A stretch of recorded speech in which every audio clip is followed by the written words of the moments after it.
We've all seen newsrooms pull back over this year thanks to COVID. That means fewer resources, fewer people, fewer hands on deck, and that's created an interest, I think, in using the platforms a little bit better so that you can optimize the way you reach your communities, you build them, you engage with them. So today we thought it would be a good idea to have Ankur and Dara talk about how Facebook does this with small publishers, the little guys like Splice.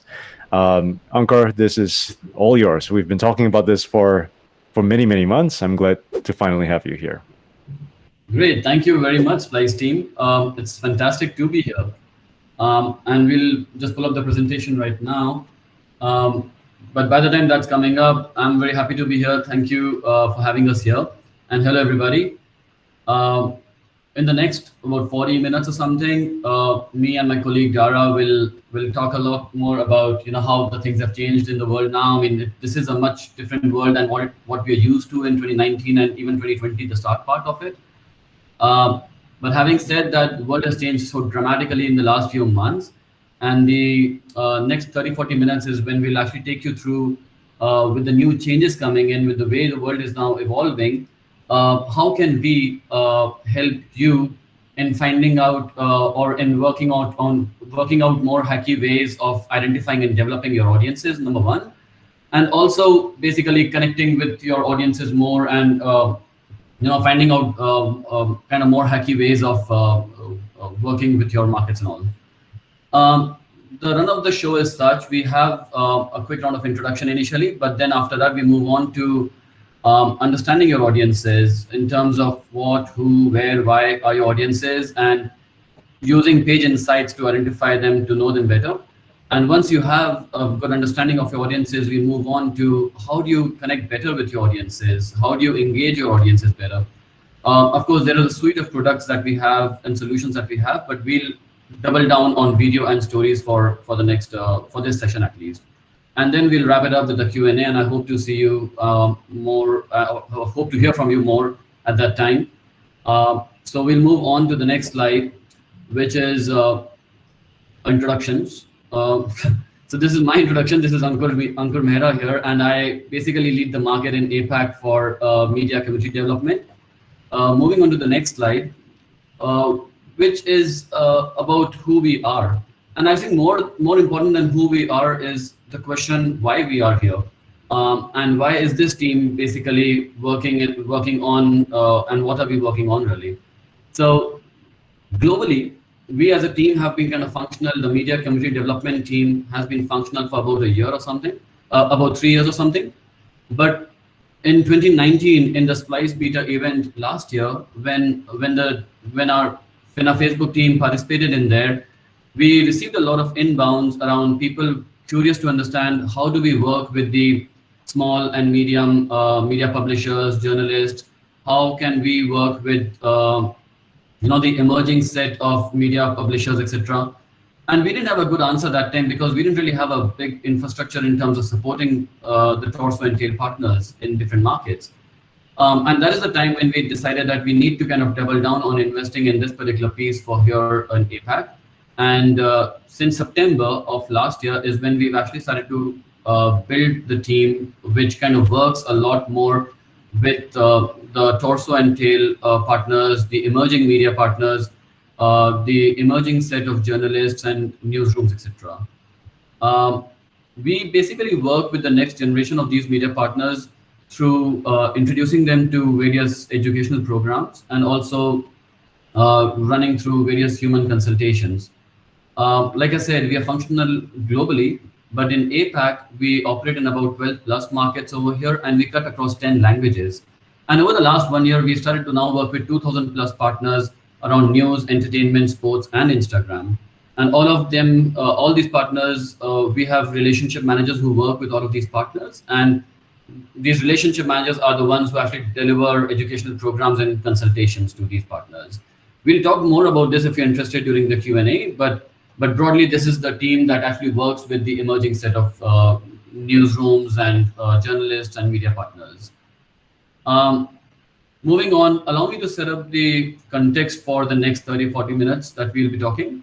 We all know, like I said earlier, the world is changing now, and one of the biggest impact is in the newsrooms. We see newsrooms are shrinking, the resources are reducing. And on the other side, we find that digital audiences are literally growing manyfold. I mean, this is probably the time when digital audiences are at an all-time high across different platforms and all. And with newsrooms shrinking, with digital audiences growing, obviously the amount of responsibility on journalists and newsroom is probably the highest ever that has been, really. With limited resources, how do you actually make the right kind of journalistic content? And having said that, we at Facebook, with our suite of tools and products that we have, we would love to kind of show you and work with you over here to effectively, to basically try and show how can you basically cover more ground effectively with limited resources that you currently have. And having said that, I'll hand over to my colleague Dara, who joins us from New York, to set the pace from here onwards. Thank you very much. Thanks, Ankur, for that intro. Hi, everyone. I'm Dara Levy. I'm a partner development manager for Facebook, specifically for our media community development team based in New York, where I am now and where I've been working out of my apartment for the last 6 months. I primarily work with local news publishers in the US and focus on helping them grow their audience through different organic tools and products that we have, like insights and video and stories and lots of other things, some of which I'm going to talk about today. We know that you guys all have a lot on your plate, and it is probably more difficult than ever to be a digital news like startup or legacy newsroom today that might be, cutting back on resources or just have limited bandwidth or limited staff. So this is all aimed at kind of having some hacks and making things easier for you, ways that you can kind of accomplish more with less for free on Facebook. So the first step to all of that is just by understanding your audience and making sure you know who they are. You can't really create programming or do anything for your Facebook page or on social media if you don't really know who you're talking to. So we have a few tools for that, like Page Insights, CrowdTangle, Creator Studio. For purposes of this, I'm really going to focus on Page Insights, which is accessible to everyone who has a page on Facebook and allows you to see a lot of different information about your audience. And this is just really important, again, so you can see things like how your content is being distributed, compare your video performance, debug any poor performance you might be experiencing, and just gain actionable insights that are going to drive various publishing decisions and other sorts of social media and editorial decisions going forward for you. So I think it's helpful to take a step back and just talk about how distribution and the Facebook newsfeed actually works. So we prioritize content that sparks conversation and meaningful interactions between real people. So any videos or other posts that are inspiring a friend-to-friend or a person-to-person interaction or conversation, whether by commenting or sharing, any of that real connection is going to result in more distribution for those posts. So in order to kind of determine that, every time you open Facebook, newsfeed goes through these 4 steps listed here to determine what's going to be most relevant for that individual user or for you. So we start out with inventory, and we look at what are all the different status updates, videos, articles, etc., that have been shared by your friends, pages that you follow, groups that you're a part of recently. So that's looking probably at thousands of posts for every individual user. We then use a number of different signals, or our algorithm does, things like who posted the story and when was it posted, again, to determine how relevant it's going to be for that individual user. Newsfeed uses thousands of different signals, actually tens of thousands of different signals, to predict and rank every possible post for each user. So it would be impossible to go through all of them. I frankly don't know all of them, but some of the more important ones here are signals that connect people with meaningful content. So Facebook, again, was built to bring people closer together and build stronger relationships. So one of the ways that we do that is by trying to connect people with the meaningful posts from their friends and family, or other pages that they have a strong connection to. So any page posts that actually generate conversations between people are generally shown higher in newsfeed. So that's why it's really important to focus on things like comments and shares, in addition to all the other engagement metrics too. We've also introduced additional signals to show people content that we know is worth their time and that they're going to find meaningful. So we've used things like survey data also to understand what's going to be most relevant to that particular user. And then we also have a number of signals around content consumption to make predictions, again, about what you might want to see more or less of in newsfeed. So for example, if you're watching a video all the way through to completion, rather than just looking at its title or watching the first few seconds of the video, that's going to be a signal to us that you find that video content really engaging, and you're probably going to see similar things like that in the future. We also have a number of signals to reduce problematic content. So reducing things like misinformation, clickbait, engagement bait, sensationalized or false health content, just low quality experiences, sort of like deceptive or spammy actions, things like that. On the news side, we have our news page index in a lot of markets now that helps us determine kind of like who is a legitimate news publisher that's posting true verified information, and they have transparent information about their editorial practices and their staff. And we are starting to downrank content on the news side that does not have any sort of transparent authorship whatsoever, just to make it a higher integrity place for discovering news. So with all of those signals that I just talked about, we then make a bunch of predictions about how likely that engager is to engage with a story or a post. And based on that, everything is given a score, a relevance score that's going to determine how relevant the story is to that specific user. And that is what's determining how something is ranked in your newsfeed. So it's important to keep in mind that this is operating under the same principles for every user on Facebook, but is really delivering extremely personal results for every single user. So my feed is going to look a lot different than one of my friends, even if we're following all the same pages, because the way we're behaving is a bit different. All of this to say that as you're thinking about your content strategy on Facebook, just really make sure to be thinking about your audience and what's going to be most relevant to them in order to drive further engagement and to further grow your page. So you're going to want to use your page insights to actually kind of tap into this a little bit more and figure out what's performing best with your audience. So on page insights, which you can access from your page, you can also go to basically like your page URL on Facebook /insights to get here right away. But you can look at various pieces of information about your page over a specific time frame. So today, yesterday, the last 7 days, or the last 28 days. And it just helps you learn a lot more about your audience and what kind of content is resonating with them, so you can do more of what's working well and maybe a little bit less of things that aren't performing very well.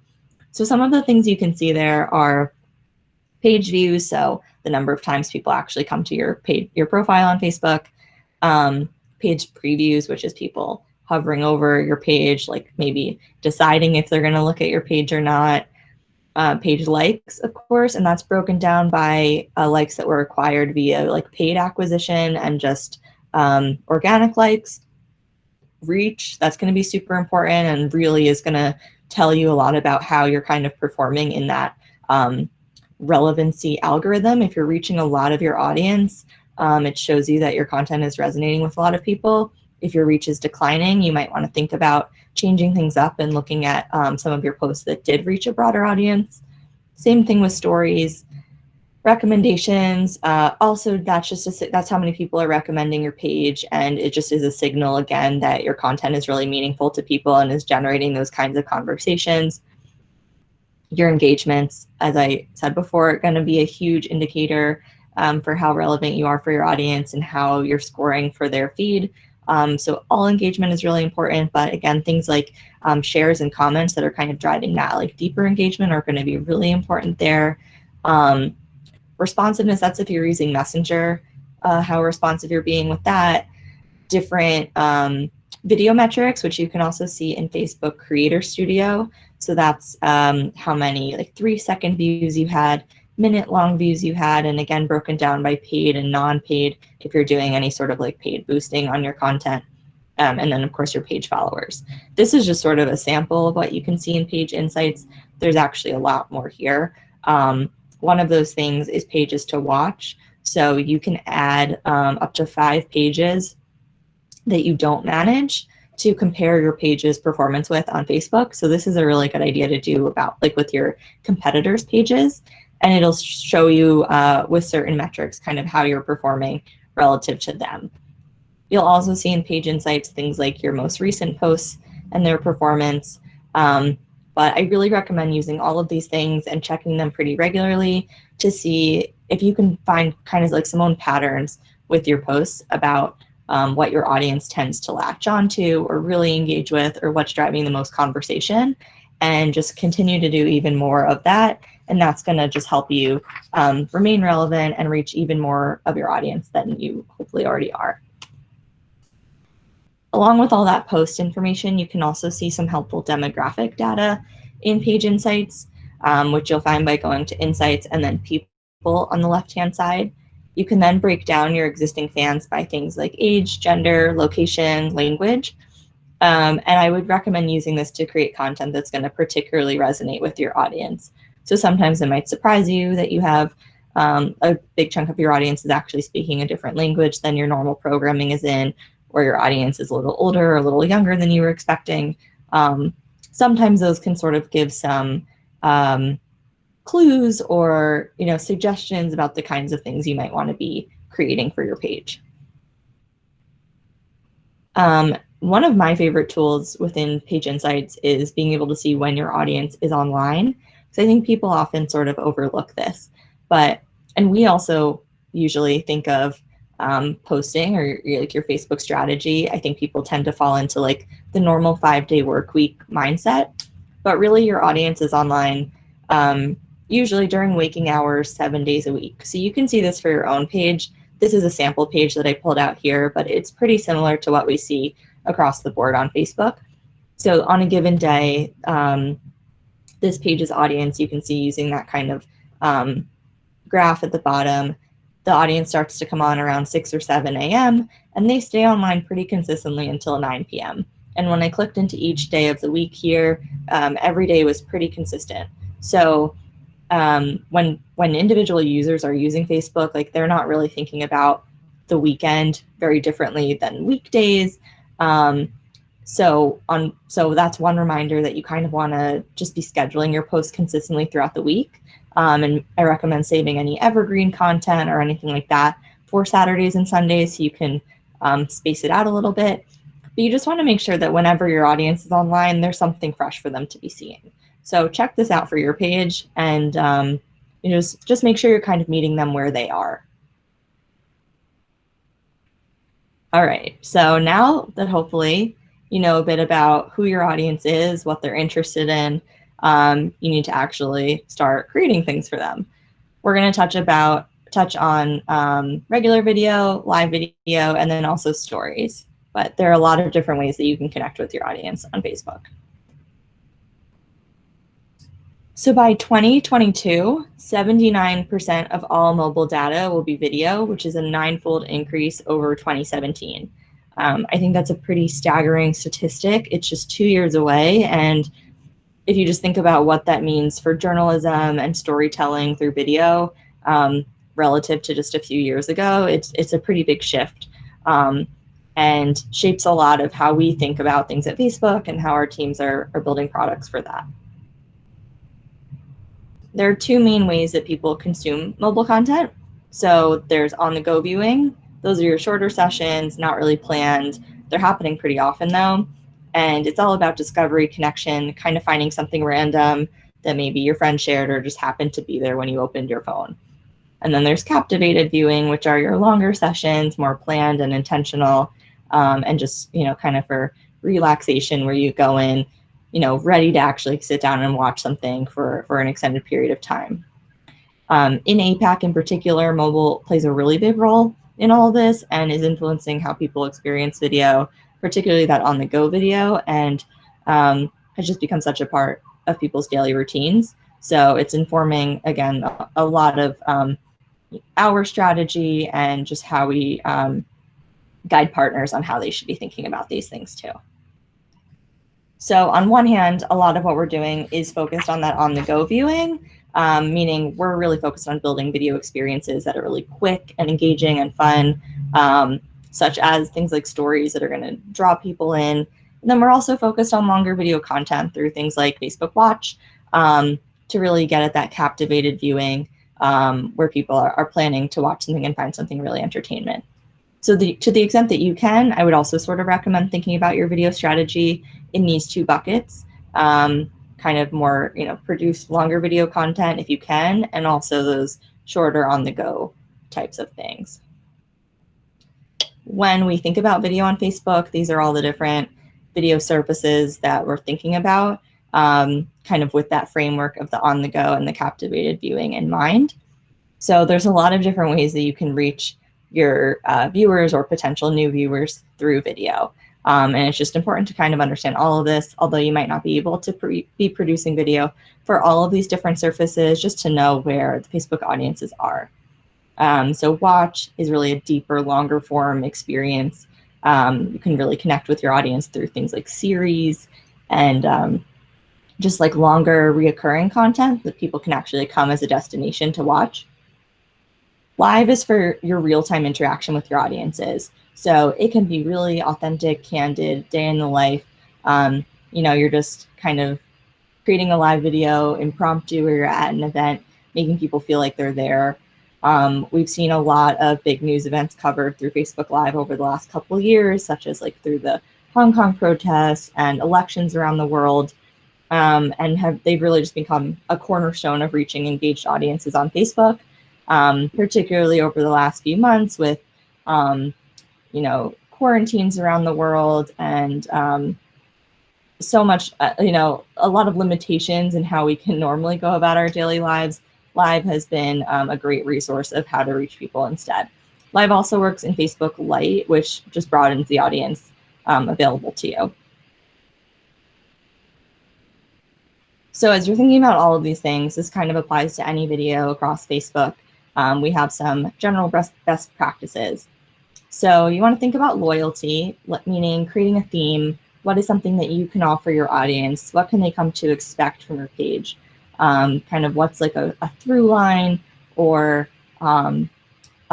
just a theme or format that's going to make them coming back week to week.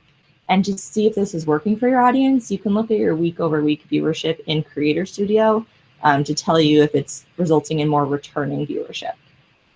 You want to also think about habit building. So we recommend just a regular posting schedule so that people can know when to expect your videos and really make it appointment viewing. So maybe it's that every day they can expect to see some stories from you. Maybe every Tuesday at 8 p.m. you do a live video. Whatever that is, any sort of regular cadence there really helps. It's important to think about a dialogue and creating a two-way conversation with your audience. So occasionally responding to viewer comments, even pulling in viewer comments to a broadcast or talking about them, making people feel like they are connected to you or they're being seen really helps again with that connection to your page. Duration is really important. So any video on Facebook that is over 3 minutes is going to generally perform better and result in stronger distribution. This is mainly because 3 minutes is currently like our threshold for in-stream ad monetization. So it's aimed at helping people get to those monetization eligibility thresholds. But because of that, any video that's more than 3 minutes should experience better performance on Facebook than shorter video. So keep that in mind. Of course, it's not always possible to produce 3-minute video, but if you have something that's kind of in that 2 to 3 minute range, think about what you might be able to do to just stretch it out a little bit longer. Again, creating content with your audiences in mind. So thinking back to all those insights from earlier, how can you really tap into those insights and create things that are specifically for your audience? And then search on Facebook. So using branding, posts, different tags to really make your content more search friendly so that you can reach new audiences that aren't already following your page and seeing your videos already. So outside of normal video on demand, I think Facebook Live can be a slightly lower lift as a way to reach your audience with video because you can do it from a smartphone. You can do it from anywhere, just to, cover events, bring in guests. And when people are tuning into a Facebook Live, they're not expecting any sort of like very fancy, highly produced experience. They're okay with that kind of, in the moment, candid live video. So the possibilities are endless, and it's just something helpful that you might want to think about as you're thinking about your content strategy. So when you're going live, you have one big question to answer at first, which is, how do you want to go live? And both methods have their own benefits to them. So on a phone, obviously best for on the go. You don't have to have any sort of fancy equipment with you. And but just keep in mind, you won't really be able to use graphics or multiple cameras when you're shooting on a phone. One of the great things about shooting on a phone is the ability to go live with, which I'll talk about in a couple minutes, but it's a feature that we just brought back to Facebook and is a way to bring in guests and just can be a really amazing tool. On the other hand, you can use a camera and then streaming software or an encoder. That's going to maximize your audio and video quality and allow you to include things like graphics or other things through Live Producer. It also allows you to schedule your posts in advance. But again, it just requires a little bit more effort and equipment and is probably a bit more expensive too, but has its own set of benefits. So when you are going live, definitely make sure you set yourself up for success. So when you're shooting on a phone, we recommend to always try to use Wi-Fi if you have a strong Wi-Fi connection rather than your phone's cellular data. And if you can, using just sort of a small tripod or a makeshift tripod or Steadicam so that you don't have to worry about like holding it. But actually, as I'll talk about in a sec, or in a few minutes, selfie style video on Facebook for live or for stories, things like that actually works really well too. So if you don't have a Steadicam or a tripod, it's okay to just kind of have a reporter, like go out with a phone in their hand and show what's going on with an event. And I think people often really appreciate that. If you are using an encoder or more sophisticated hardware, just make sure to have a dedicated connection that's just for that equipment. And if you're using Wi-Fi, make sure it's totally secured and other people aren't using that Wi-Fi so that the signal stays really strong. If you're broadcasting from an event, again, we just recommend having a private connection. You can also test all your production workflows. So if you're using hardware or an encoder and using Facebook's Live Producer, there's an option to just publish a test broadcast, which will only be seen from by admins on your page. It won't be shown to a public audience. If you're shooting on your phone, so you're not using Live Producer, still a good idea to try to sort of rehearse in advance through like a private post or a private page, just so you can make sure that everything is set up and you're ready to go. When you're ready to go live, it's really important that you're actually promoting your live stream so people know where to find you and actually tune in. So one of the easier ways to do that is just to share your live stream in Facebook groups, on pages, profiles that you manage, or just sort of across your O&O or newsletters or other social media that you're managing. This actually is a somewhat new change that I'm really thrilled about. I think it makes things a lot easier. So now every page on Facebook has a persistent dedicated URL for all of your live video. So if you go to facebook.com/ whatever your page is /live, any of your previously live videos, future scheduled live videos, and if you're currently live right now, it's all going to appear at that page. If you're currently live, it'll be right up at the top. So you can always drive people there as kind of like a tune-in info link. And it's just kind of the easiest way to drive people there, and the video will still live on at that link even once your live broadcast is done. If you're managing multiple pages, definitely recommend cross-posting your live stream to multiple pages simultaneously. You'll need to establish a cross-posting relationship with another page before doing this. So cross-posting is just a feature that helps get your broadcast in front of even more people because you and other pages can post broadcasts on each other's behalf. Just a little bit more detail there.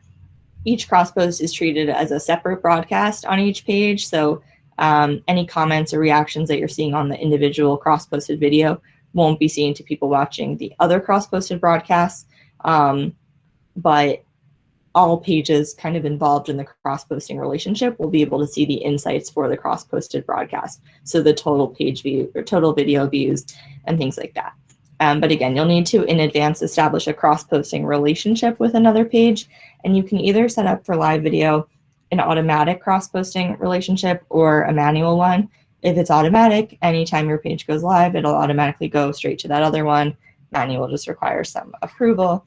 But that's something to think about if you have multiple pages and are able to reach multiple audiences. It can be really helpful. Watch parties also just encourage people to sort of get together and watch one of your videos. And it can be another fun way to sort of create that conversation and engage with your audience. And then finally, if you're using Live Producer, you can embed the live stream to your website through a code you can get through Live Producer and drive more people that way. Just going to go a little faster because I want to make sure we have time for questions. If you're using Live Producer, you can also schedule your live stream in advance, which we really recommend because that creates 2 posts. So it'll create an announcement post where people can get a reminder and they'll be notified when your broadcast is about to begin. And then at the time of your actual post, it'll create another post telling people that you're live now. So just a little bit more helpful and can result in some additional tune-in if you're able to use Live Producer and schedule your post. But if you're just going live from your phone, no big deal. So Live With, I mentioned it earlier. I'm really psyched about this. We used to have it, it went away, and then during coronavirus times, we just saw such a need for this that we brought it back as a way to allow people to connect with their communities a bit more.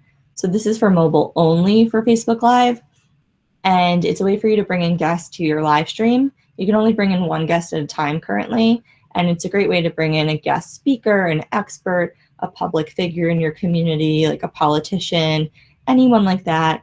It's really easy to do. When you start a live stream, you'll see a little Live With icon at the bottom of the screen. In the screenshot, it's a little green button down below. And really easy, you'll just add the person you want to add and allows you to have like a remote interview with them.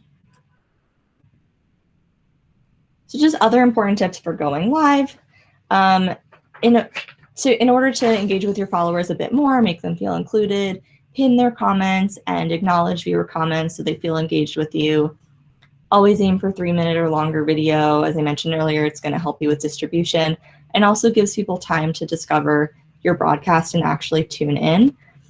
We recommend also starting your broadcast a bit before whatever the first action is that you have planned, whether it's an interview or you're showing an event or anything like that, again, just so people have time to gather. And if you're using any sound or other video in your video, make sure that you have all permissions to use the content. Any copyrighted material that you use that you don't have the rights to, you could risk the broadcast being taken down or other sort of strikes against your page. But within Facebook's Creator Studio, there's something called Sound Collection, and that is all pre-licensed, totally free, cleared music that you can download if you need to include music in your broadcast or any video that you do. All right, and then the last kind of video service we're going to talk about is stories, both Instagram stories and Facebook stories, and just some quick tips and tricks for that. So why should you care about stories? Well, over 1 billion people per day are using Instagram, and more than half of them are using stories every day. We talk about how mobile is becoming a much bigger deal, and stories are becoming more and more popular, which means that a lot more production is going that way too. So it's important to have a story strategy for your brand. Also, great news is just that at least one in 6 accounts on Instagram, follow a publisher. So the work that you're doing is really important to people's Instagram experiences. One of the key things for Instagram stories is just thinking in first person. If you think about the people that most users are following on Instagram, it's people they know, it's their friends and family. So they're used to seeing those really authentic, candid, day in the life moments. They want to see people's faces and they want to be able to actually connect with the people behind your brand. So think about things like what's the perspective that makes you different, and kind of who are you as a brand that people might want to connect with. These are 3 examples of US news brands that do just that. They're using really basic smartphone production to film stories. They're using a lot of the built-in features in the app, like the location tag, just the text, tagging people. So really simple to do and just kind of humanizes the organization a little bit and makes people feel a lot more connected to them, and kind of looks similar to how I might see like my friends using Instagram. The middle one in particular, just really selfie style, nothing fancy. I'm just kind of talking about like where you are and what you're doing. And then you also want to always think about designing for sharing. So feel authentic to the internet, speak in the voice of your followers, and design what's going to be useful for them. So things like service journalism, infographics, clear headlines, and messages are always going to do really well. This meme from Guy with Sign is an example. Memes get shared 7 times more than other content on Instagram. Again, they just typically have like a very clear, obvious message that you might want to share with someone else. They're pretty simple to create. And when we say memes, we also just sort of mean like clear headlines or news screenshots, like really basic visuals that you might want to share with someone else. So just in summary, some Instagram stories tips. Always want to think about programming for a young audience. Instagram's a really young platform. Have a focus. What's something unique that you can offer to your followers, either through your staff or a focus area or a niche topic. Create those on-staff stars so people really feel connected to your brand just the way that they feel connected to their friends on Instagram. Be authentic. It really doesn't need to be anything fancy at all. You can keep things really simple. Any repeatable franchises that people can come to expect from your page do really, really well. Think internet-y, think memes, really shareable, simple content. Always think about building that dialogue with your fans, responding to comments, things like that. And mix it up. Stories are a great place to be experimental and try different photos and videos and all sorts of things. Once you're doing your Instagram stories, you've put in all this work to create them, we really recommend cross-posting all of your Instagram stories to your Facebook page as well. This is going to result in increased reach and distribution, help you with cross-platform storytelling, and again, it's just a really great way to experiment on both platforms. So finally, it's really easy to set that up. You can set up automatic cross-posting where all of your Instagram stories are going to be shared to your Facebook story. You can also choose to do it on an individual basis where you decide whether you want to share your individual Instagram story to your Facebook story. But again, this is just a really great way to engage your followers. And calling back to earlier with our newsfeed overview about relevancy, the more surfaces on Facebook that you can engage with your followers on. So if you're able to engage with them in your stories and in your feed posts and in Watch, for example, the more likely that you are to build that relevancy with them, have them feel connected to you, and really increase your distribution and engagement overall. All right, now we're going to open it up for the Q&A. So Alex is joining us. And if you were excited by Ankur's overview about our team earlier and are interested in working with us, scan that QR code and it'll fill out a form where you can share some contact info with us, and we'll reach out if you're eligible to receive one-on-one support from our team. So cool. Wow. There's a whole lot of stuff in there that I wish I knew. I'm going to have to study up, Alan. We're going to have to do this well. Hannah, you have 2 questions.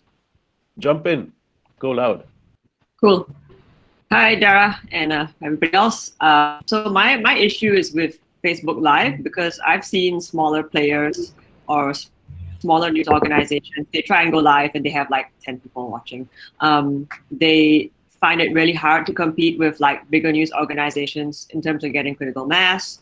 So it seems like a fairly big commitment for getting a really low return on investment. What are your thoughts on that? Yeah, I can take that. I'm sorry to hear that. I think some of those best practices that we talked about of scheduling posts in advance are really trying to drive tune in by promoting your live video, telling people you're going to go live, kind of blasting it across all of your different social media or your site or anything else that you have that you can promote it across. Definitely helps there. I think also people come to just kind of expect things from your page at a certain point. So if you're brand new to going live, your first broadcast might not do super well. But if you're able to sort of like establish a rhythm and offer something interesting to your fans, or if you go live and your first broadcast doesn't perform super well with live viewers, but you're able to clip things from it and share out those clips that get people excited about it. All of those things generally tend to help. But also live hopefully shouldn't be seen as like a huge investment. One of the great things about it is that you can kind of just experiment with it, try it out on the go without needing to invest in any of the big equipment, and seeing if it's something that resonates with your audience. Just to add very quickly to what Dara said, if you go into the Business Help Center, one thing that you might want to consider is to schedule your live broadcast. So the benefit of doing a scheduled live broadcast, that obviously works in the case where you're, let's say, building a live series, like you're having a regular weekly show that you might be doing versus covering breaking news, is that it allows you to, the minute that you schedule the post, the live, even if it's for a week later, a post will go up on newsfeed to inform people that this is coming up. Then actually your audience gets a reminder, so they get a notification a few minutes before the live actually happens, and then obviously the live happens again. And then the final thing, I think Dara's absolutely correct, that you shouldn't be seeing your investment in producing a live just in the live itself. You can obviously download it into a VOD afterwards, potentially clip it into highlights, and broaden your video inventory that way, right? So it serves an additional purpose rather than just at that moment for your overall video strategy. Can I jump in with a question about the one-on-one help here? I just scanned the QR code just to see what came up. How does this work? And how does the team decide on who and how to support these smaller publishers? So I'll take this one. So basically, Alan, the way we work is that once you scan the QR code, you get up to a sign-up form. Once you're on the sign-up form, you basically fill in your basic details. It goes to the team, basically my team over here in Singapore. We look through each and every pages. Generally, we work with most of the pages we get inbounds from, but sometimes, like I did mention the opening slide, sometimes there are markets where we haven't started coverage already. So we don't have partner management coverage, for example, in a few markets in APAC, and that might be like, we'll keep those inbounds as a reserve, and we'll get to them as soon as we open up operations in those markets. And sometimes we also do have certain gating criteria. So in order to have, the partner set, which has got a minimum, let's say, enough traction on their pages, we do tend to not work with each and every inbound that comes to us, but pages where we see there's enough traction happening on their properties, etc. So that's when we start to also engage with them and try and work with them more. And the ones that you've you've supported, what sort of issues and questions do they usually come up with? I'm trying to get a feel for some of these smaller publishers and their needs with regard to Facebook. The questions that we get from our partners are basically into three main buckets. One is that they want to understand how can they build their audiences. Second is how can they engage with their audiences, and the third is around how can they monetize their audiences. So these are the three major buckets that we keep getting our interactions from, and these are the three solutions. These are the three buckets in which we try and solve for also. So all our interactions that we have with our partners is mainly around products and solutions targeted to these three buckets of incomes that we get. Very cool. I like Janicia's question about podcasts. Janicia, you want to ask that yourself? Hi guys, thanks for the presentation so far. Yesterday we had Robbie Alampai talk about how just getting podcasts out was like complicated, and of course most people have a really thriving Facebook community that is over a decade old. So he was saying that even though it seems counterintuitive, you post a bit of your podcast on Facebook and you do get a lot of traction there, but it does seem that it's going to drive people away from your Facebook to another platform. So is there something that, news is also being transmitted through audio and it's less intrusive than video? Is there a point where you feel that audio and podcasts will be represented on the platform? Maybe I can take this one. So I think it's a great question, and we've just conducted various surveys where we've also seen the rising popularity of podcasting as a format. I don't think Facebook serves that format very well at this moment in time, to be completely honest. So audio is not something that we necessarily solution for at this point. I think you're absolutely right in terms of, you can create either a Facebook page or a community where you can publish your audio podcast to that page, or actually to your group is probably better, because you've got a kind of dedicated audience there, and an audience who expects that kind of audience, and they will listen and listen to that piece of content. When it is published to the Facebook, because it comes without images, we actually probably signal it as being a low quality video, because we don't yet fully kind of have the signals to define a piece of content as a podcast. So I would continue to distribute it for that page. We have, by the way, no issue whatsoever if you are taking a user outside of the Facebook news feed, right? A majority of our partners publish links, and their entire social media strategy is actually a referral tool, to use Facebook as a referral tool to their owned and operated assets. So that is not an issue, and that is not something that gets penalized in any way in the distribution of content. So I would continue to do it, to in the meantime, to continue to expose that great journalism to broader audiences. I think over time there will be some solutions in terms of distribution, potentially some solutions in terms of product as well. I'm not quite sure we're there yet, but it shouldn't deter some of these great companies from doing it. And just that thing, because I saw there was a question around groups, maybe I can tag that onto it. So, I think if a publisher creates a Facebook group, I think Grace Clapham was on Splice Online a few days ago, you're creating a very kind of high intensity, highly committed audience who is very interested in that very specific niche content subject matter. So that is where you can go deep with an audience, right? So for example, if a podcaster has that relationship through that group with their audience, publishing these podcasts to that group, I think serves a great purpose.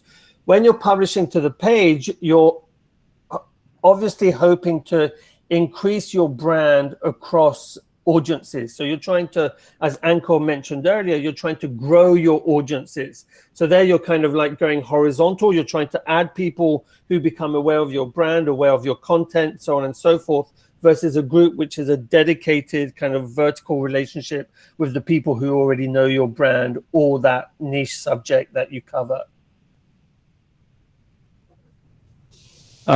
I see we've just crossed 9 p.m. here, but if I could squeeze one question in, and this is something that's always, at the back of my mind, and I think, Alex, you and I have had a couple of conversations around this before, which is around a B2B publisher like us, for Splice. We want to use Facebook more to reach our audiences and our community.